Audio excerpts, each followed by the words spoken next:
Hi friends, தஸ்பதி Avantika channel. இன்றைக்கி இந்த சேனலில் வீடியோவில் என்ன பார்க்க போகிறோம்னு சொன்னால் வெள்ளரிக்காய் கூட்டு வைக்கிறது அப்படின்னு பார்க்க போகிறோம். இதுக்கு தேவையான பொருட்கள் என்னென்னு சொன்னால் வந்து வெள்ளரிக்காய். இந்த கூட்டுக்கு அரைச்சியதுக்கு தேவையான பொருட்கள் என்னென்னு சொன்னால் வந்து தேங்காய், ஒரு மிளகாய், கொஞ்சம் ஜீரகம், அப்புறம் வந்து கொஞ்சம் தயிர், அப்புறம் வந்து கொஞ்சம் உப்பு. இதுதான் இது அரைச்சியதுக்கு தேவையான பொருட்கள். இப்போ ஃபஸ்ட்டு என்ன பண்ணணும்னு சொன்னால் வந்து வெள்ளரிக்காயை வந்து தோல் சீவிட்டு அதில் உள்ள விதையெல்லாம் எடுத்துட்டு இதே மாதிரி வந்து கட் பண்ணிட்டு வந்து என்ன பண்ணணும்னு சொன்னால் வந்து ஒரு பாத்திரத்தில் வந்து கொஞ்சம் தண்ணி விட்டு வேக வைக்கணும்.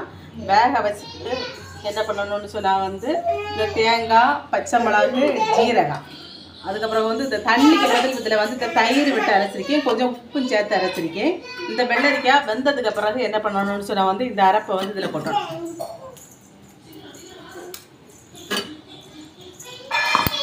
கொட்டிட்டு கொஞ்சம் இந்த அளவுக்கு வந்து கொஞ்சம் தண்ணி சேர்க்கணும். ஒரு 1/4 டம்ளர் அளவு தண்ணி சேர்க்கணும்.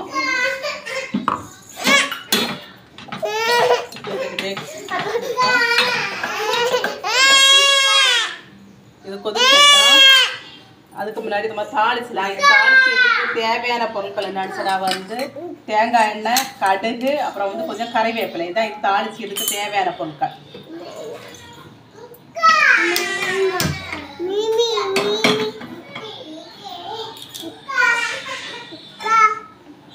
ஃபஸ்ட்டு வந்து சட்டி காய்ச்சலும் தேங்காய் எண்ணெய் சேர்க்கணும்.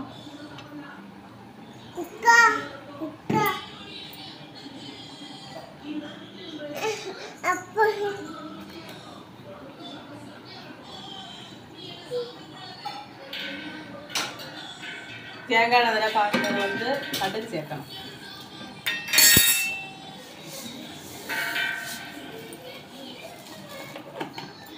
கடுகு நல்லா பொரிஞ்சதும்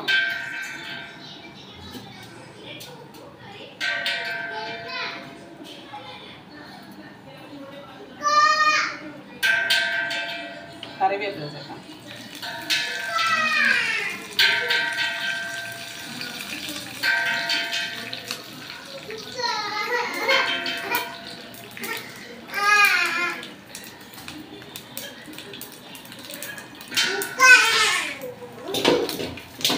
இந்த வெள்ளரிக்காய் கூட்டு வந்து உடல் ஹீட்டில் வந்து ரொம்பவே தணிக்கும்.